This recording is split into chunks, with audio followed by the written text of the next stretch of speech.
করে পরিবারের মানুষদেরকে যেই ধরনের হুমকি প্রকাশ্যে ধর্ষণ হত্যা এই ধরনের যে হুমকি দেওয়া হচ্ছে 5 আগস্টের পরে মেয়েদেরকে সোশ্যাল মিডিয়ায় যে ধরনের হ্যারাসমেন্ট যে ধরনের বুলিং করা হচ্ছে এই বিষয়ে যাতে সরকার পদক্ষেপ নেয়। গত জুলাই আন্দোলনে আমি সিনথিয়া জাহিন আয়েশা বৈষম্য বিরোধী ছাত্র আন্দোলনের কেন্দ্রীয় সমন্বয়ক হিসেবে দায়িত্ব পালন করি এবং এখনো বর্তমানে বৈষম্য বিরোধী ছাত্র আন্দোলনের কেন্দ্রীয় নির্বাহী কমিটির সদস্য হিসেবে কাজ করছি।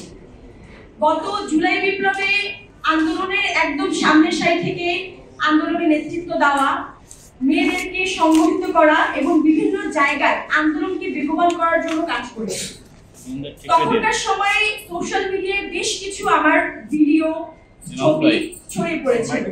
সেখানে সেই সকল ছবি ভিডিও ফুটেজ গুলো তখনকার সময় আমি খেয়াল করতাম।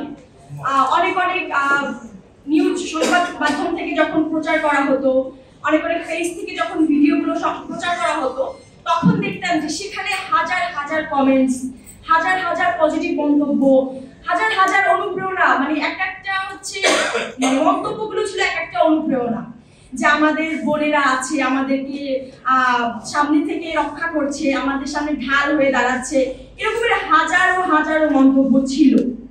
এবং তখন আমি দেখেছি আমার একটা ভিডিওতে গুজব ছড়ানো হয়েছিল যে এই আপুটি মারা গেছেন। তো সেখানে মানুষজন যেই প্রকারে দুঃখ প্রকাশ করেছে, যেই হারে তাদের যে অনুভূতিগুলো ব্যক্ত করেছে, তখন একটা ভালো লাগা কাজ করতো যে না, দেশের মানুষজন, বিশেষত একটা শ্রেণী যদি বলি আমি, তারা আসলে ভালোবাসে, আমাদেরকে চায় আমরা সামনে এগিয়ে যাই, আমাদের ভালো চায় কিংবা আমাদের মঙ্গলটা তারা চায়। তাদের এই মন্তব্যগুলো দেখে আসলে এটা মনে হতো। কিন্তু 5 আগস্টের পরবর্তী সময় আমি যেহেতু এখনো অ্যাক্টিভলি কাজ করছি, সেক্ষেত্রে বিভিন্ন প্রোগ্রাম, মিছিল, মিটিং এর স্লোগান থেকে শুরু করে বক্তব্যের ফুটেজগুলো আসলে এখনো মিডিয়াতে যায়। তো গত 2 থেকে 3 দিন বৃহস্পতিবার দিন থেকে যমুনার সামনে আমরা যেই দাবিতে অবস্থান করেছিলাম, সেখানে আমি একদম সামনে থেকে সেই আন্দোলনে ছিলাম। বিভিন্ন স্লোগান এবং বক্তব্যের ভিডিওতে দেখা যায়। এটা শুধুমাত্র স্পেসিফিক ভাবে এই 2 দিনের ঘটনা যদি বলি, যমুনা টেলিভিশনের কিছু রিলস এবং ভিডিওর মধ্যে আমার কয়েকটা স্লোগানের ভিডিও সম্প্রচার করা হয়। প্রায় 50,000-এর মতো ভিডিওতে লাইক ছিল, কমেন্টস 4 থেকে 5,000। তো আমি একটু সময় নিয়ে খুব দেখলাম যে 4 থেকে 5,000 মন্তব্যের মধ্যে 4 থেকে 5টা ভালো মন্তব্য খুঁজে পেতে আমাকে একদম শুরু থেকে শেষ পর্যন্ত স্ক্রল করতে হয়েছে কমেন্টসগুলো। তো একটা বিষয় আমার কাছে খুবই অবাক লাগে যে যখন 5 আগস্টের আগে মেয়েদের এই ভিডিও ফুটেজগুলো, আন্দোলন সংগ্রামের ছবিগুলো ফেসবুক, সোশ্যাল মিডিয়াতে দেওয়া হতো, তখন হাজারো বাহবা। কিন্তু 5 আগস্টের পরেও যে মেয়েরা রাস্তায় সোচ্চার হচ্ছে, তারা দাবি নিয়ে কথা বলছে, তাদের গলাটা শোনা যাচ্ছে, এইটা আমাদের এই পুরুষতান্ত্রিক সমাজ কোনোভাবেই গ্রহণ করতে পারছে না। তাদের ধারণা মেয়েদের আন্দোলনে ছিল, অংশগ্রহণ করেছে, এখন সবকিছু ঠিক আছে, তারা আবার ঘরে ফিরে যায়, তাদের বডি সিকিউর। এখন মেয়েদের তো রাস্তায় কাজ নেই, তারা কেন রাস্তায় নামবে, তাদের গলা এখনো কেন শুনবো?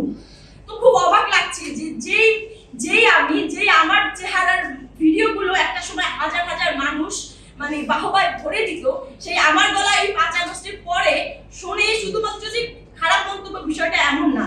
ইনবক্সে আমি ঢুকি না ইচ্ছাকৃতভাবে, ইনবক্সের মেসেজগুলো চেক করি না ইচ্ছাকৃতভাবে, কারণ শুধুমাত্র যে গালি, খারাপ মন্তব্য, বিষয়টা এমন না। ধর্ষণ থেকে শুরু করে পরিবারের মানুষদেরকে যেই ধরনের হুমকি, প্রকাশ্যে ধর্ষণ, হত্যা, এই ধরনের যে হুমকি দেওয়া হচ্ছে 5 আগস্টের পরে আমি আসলে কাজ করার সুবাদে বিভিন্ন জায়গার মেয়েদের সাথে সম্পৃক্ততা আছে।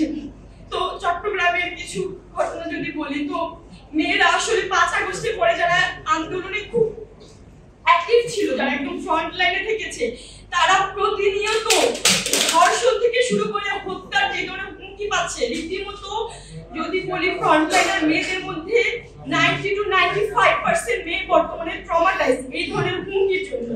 তো আমি শারমিন মোর্শেদ ম্যামের কাছে বিনীত অনুরোধ জানাবো যে এই যে জুলাই আন্দোলনকে কেন্দ্র করে যে সকল মেয়েরা তাদের ভয়েসটাকে রেজ করেছিল, রাস্তায় নিজেদের সর্বোচ্চটুকু দিয়ে রাস্তায় ছিল, একটা গুলির মুখে একটা ছেলে দাঁড়িয়ে ছিল, পাশে আমিও ছিলাম, আমিও জীবনে বড় অপরিণ।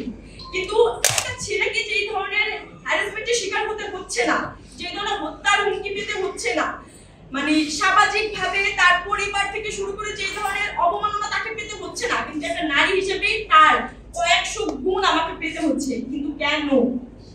আমরা তো সমতা, এই যে কোটার ভিত্তিতে, কোটার জন্য আমরা যখন রাস্তায় নেমেছিলাম, আমাদের একটা অন্যতম স্লোগান ছিল যে নারী যেখানে অগ্রসর, কোটা সেখানে হাস্যকর। আমাদের নারীদের 10% কোটা থাকা সত্ত্বেও আমরা কোটার বিরুদ্ধে রাস্তায় নেমেছিলাম। সমতা, ন্যায্যতা দুইটা আলাদা জিনিস। আমি এই ব্যাপারে কোনো মন্তব্য করতে চাচ্ছি না, কিন্তু 5 তারিখের পরবর্তীতে মেয়েদেরকে সোশ্যাল মিডিয়ায় যে ধরনের হ্যারাসমেন্ট, যে ধরনের বুলিং করা হচ্ছে, এই বিষয়ে যাতে সরকার পদক্ষেপ নেয়। দেশের পাশে, বিশ্বের সাথে, মেট্রো টিভি।